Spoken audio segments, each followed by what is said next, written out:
the Hiram key, Pharaohs, Freemasons, and the discovery of the secret scrolls of Jesus. Chapter 4, the Gnostic connection. The early Christian censors. The 20th century has been very fruitful in the unearthing of lost manuscripts. The most important discoveries being the so-called Dead Sea Scrolls, found at Qumran in a series of caves in the desert 20 miles to the east of Jerusalem, and the extensive collection of so-called Gnostic Gospels. Discovered at Nag Hammadi in Upper Egypt in 1947.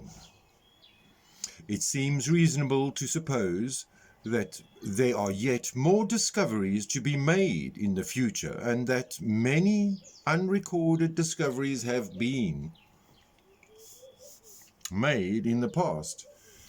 The finds that are behind us in time can be categorized under three headings: those that are known and logged, those destroyed or subsequently lost, and those that have been found but have been kept secret. Perhaps we speculated the Templars had unearthed a collection of writings similar to these recent findings, but they hid them from the gaze of the general world. Modern Freemasonry has often been described as being Gnostic in many respects. So we decided that we do our best, starting at a starting point would be to study the study of Nag Hammadi Library, to see if we could find any clues as to what the Templars may have found. The Gnostic Gospels. The term Gnostic is used today as a collective name for a range of heretical works which infected the true church for a while in the distant past, but which were outlawed as nonsense imported from other religions. It is a very inexact label, and it does not identify a single school of thought. Writings described as Christian Gnostic range from those with Indian, Persian, and other influences to those with more traditional Jewish concepts at their heart. Some of these works are bizarre in the extreme, with such stories as the boy Jesus murdering other children in a rage, then returning some of his victims to life. Others are clear and simple philosophical messages attributed to Jesus. The word itself is from Greek gnosis, meaning knowledge or understanding, not meant in the scientific sense, but in the more spiritual interpretation, in the manner that Buddhists may find enlightenment through self-contemplation and an empathy with the world around them. An awareness of oneself, an appreciation of nature, and the natural sciences are pathways to God for the Gnostic. Most Christian Gnostics saw Jesus Christ not as a God, but as a man who illuminated that pathway, in the same way that Gautama Buddha and Muhammad are understood by their followers. Gnostic Gospels have been around at least as long as the New Testament Gospels, but these non-canonical works became known to the broader non-academic audience following the publication of a broader translation of the 52 papyrus scrolls written in Coptic script unearthed in December 1947 near the town of Nag Hammadi in Upper Egypt. Whilst these particular documents date from AD 350 to 400, many are known to be copies of works that are some 300 years older. They are found by an Arab boy called Muhammad Ali al-Saman, and his brothers are a sealed red earthenware jar, about 3 feet tall, which was buried in soft soil near the massive boulder. The brothers had smashed the jar, opening and hoping to find the treasure, but they were disappointed to find inside 13 papyrus books bound in leather. They took the books home, and as they were nice and dry, they were thought to be an excellent material for the lighting the family oven. Thoughtfully, young Muhammad Ali was due to be investigated by the police, so fearful of being accused of stealing the texts, he asked the local priest Al-Kumis Basileus Abd al-Masih to hide the books for him. Naturally, the priest saw the possible worth of the documents and sent some to Cairo to be valued. There, they passed through the hands of a number of dealers and scholars until the section of the Gospel of Thomas, for older than any he had seen before, finally ended up in the hands of the Professor Quispel of the Jung Foundation in Zurich.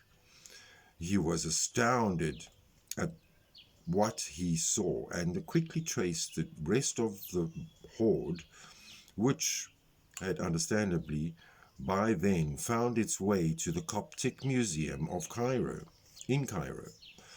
Once he had the opportunity to study the full documentation, Professor Quippel found that he was looking at many previously unknown texts that had been buried nearly 1600 years ago in a period which was critical in the formation of the Roman Catholic Church. The rediscovered works had been suppressed, and the ecclesiastical Christians as heretical. Had they not been, Christianity would have been developed in a very different direction, and the orthodox form of the religion that we know today might not have existed at all. The survival of the organizational and theological structure of the Roman Catholic Church has always been dependent on the suppression of the ideas contained within these books.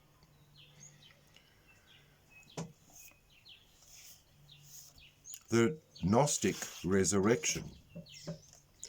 There were major differences between two early Christian traditions concerning the truth behind the resurrection of Jesus.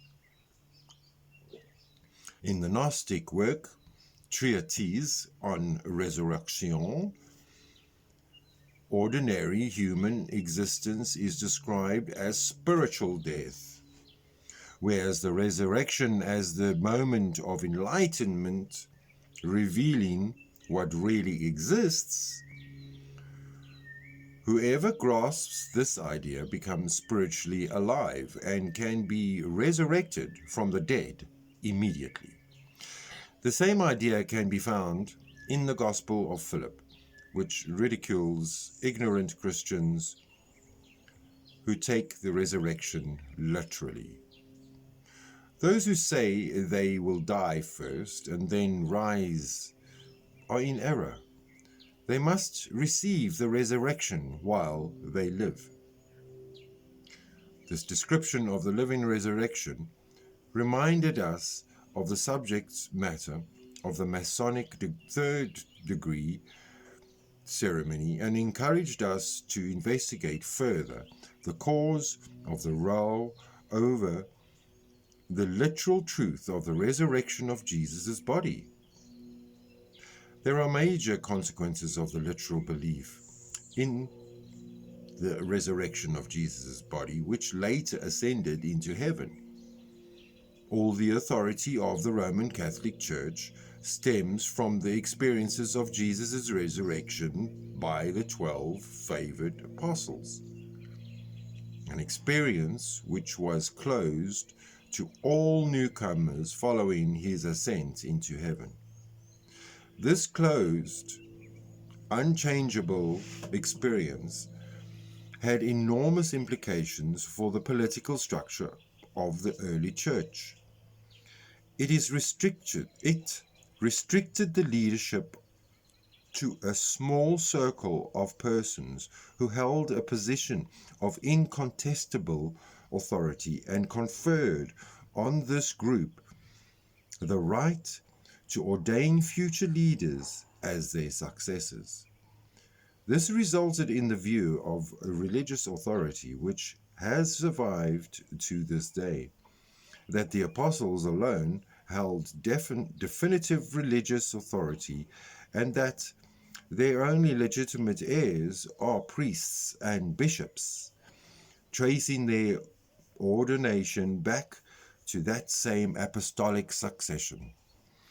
Even today, the Pope derives his authority from Peter, first of the apostles, since he was first witness of the resurrection.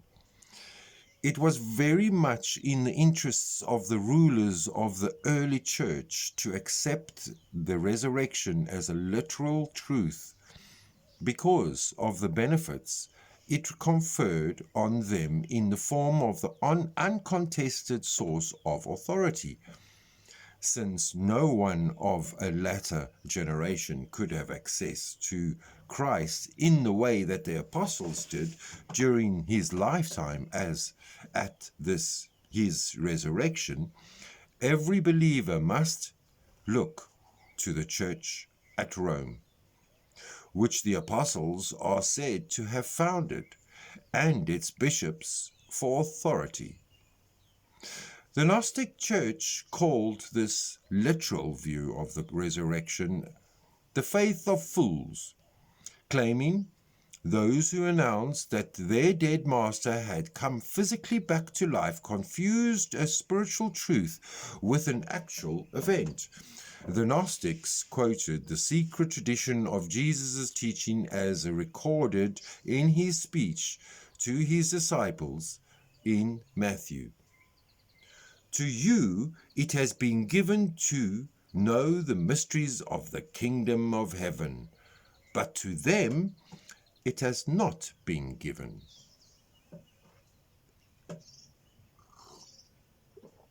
The Gnostic recognized that their theory of secret knowledge, to be gained by their own efforts, also had political implications.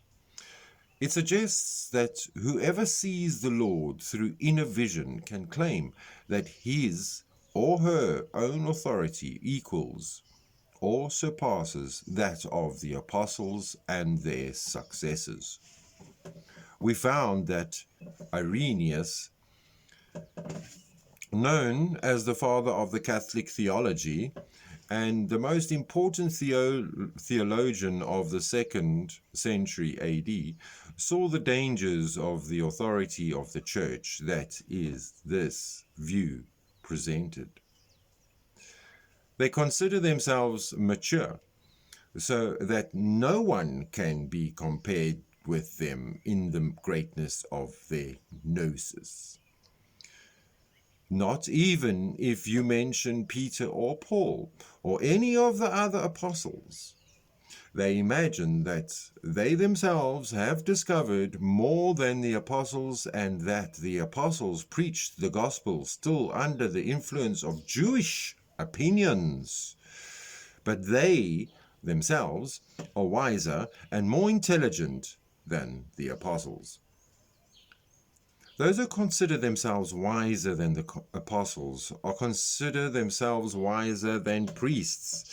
For what the Gnostic say about the apostle is, in a particular part about the 12 expresses, their attitude toward the priests and bishops who claim to stand in the Orthodox apostolic succession.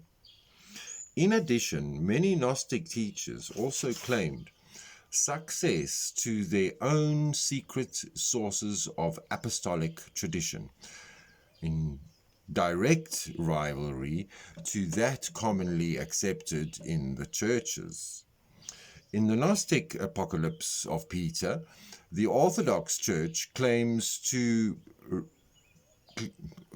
the Orthodox Church's claim to religious authority is determined by an account of the risen Christ explaining to Peter that those who name themselves bishop and deacon and act as if they had received their authority from God, in reality waterless canals, although they do not understand mystery, they boast that their mystery of truth belongs to them alone.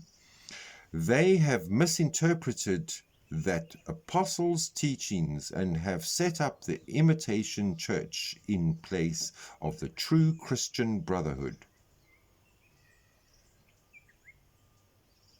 This point had been picked up by the expounded by the scholars who had translated the Gnostic Gospels. We were both struck by the political importance of this idea of a living resurrection. When one afternoon in the Sheffield University Library we found this comment by the respected Gnostic scholar Elaine Pagels. Recognizing the political implications of the doctrine of the resurrection does not account for its extraordinary impact on the religious experiences of Christians. But in terms of the social order, the Orthodox teaching in the resurrection of the different effect. It legitimized a hierarchy of persons through whose authority all others must approach God.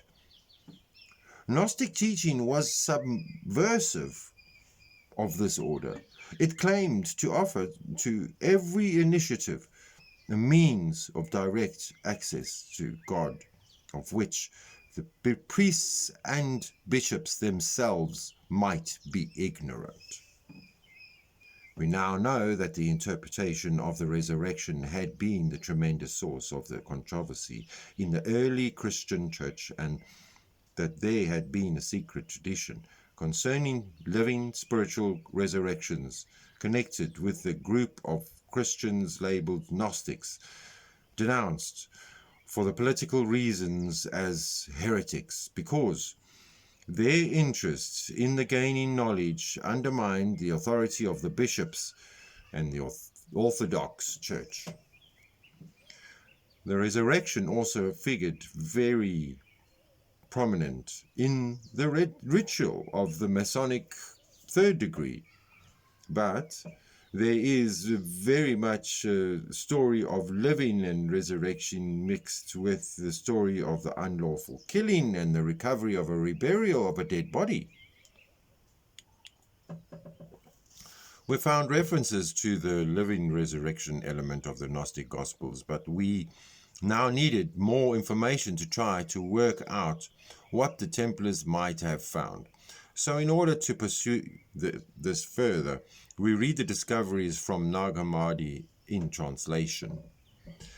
The books relating to Thomas in particular gave us additional clues. In the Gospel of Thomas, we found a sentence which corresponds directly with the basis of the Mark Mason's ritual. Jesus said, "Show me the stone which the builders have rejected. That one is the cornerstone." We were aware of the similar passages that similar passages occur in the New Testament. Like Jesus saith unto them, did he never read the scriptures? The stone which the builders rejected, the same is become the head of the corner. This is the Lord's doing, and it is marvelous in our eyes. Matthew 21:4, and have ye not read the scripture? The stone which the builders rejected is become the head of the corner. Mark 12:10, and he beheld them and said, what is this then that is written? The stone which the builders rejected, the same is become the head of the corner. Luke 20:17. These quotations of the synoptic Gospels, Matthew, Mark, and Luke, all speak of Jesus' teaching from the scriptures about the importance of the rejected cornerstone, but only the Gospel of Thomas does he demand to be shown the stone which the builders have rejected. In an example parallel of the ritual of the Masonic mark masonry degree. This seemed to indicate a connection between Freemasonry and Gnosticism. Furthermore, in another work, The Acts of Thomas, we found the story of that apostle building a fine palace in heaven by means of good works on earth. This story is the epitome of the address in the northeast corner, which figures in the Masonic first degree ritual. Whilst these points were interesting, they did not seem enough to explain the behavior of the Knights Templar, which was the initial reason for our pursuit of these texts. So at this stage, though, we could come across sensitive connections between Gnostic Christianity and modern Freemasonry. Nothing really concrete had emerged. We had found some core concepts that had parallels with the tenets of Freemasonry, particularly the idea that people should undergo a resurrection when still alive. But at this point, we decided we needed to look far more closely at the formation of the early Christian church if we were ever to deduce what it was that the Templars had found.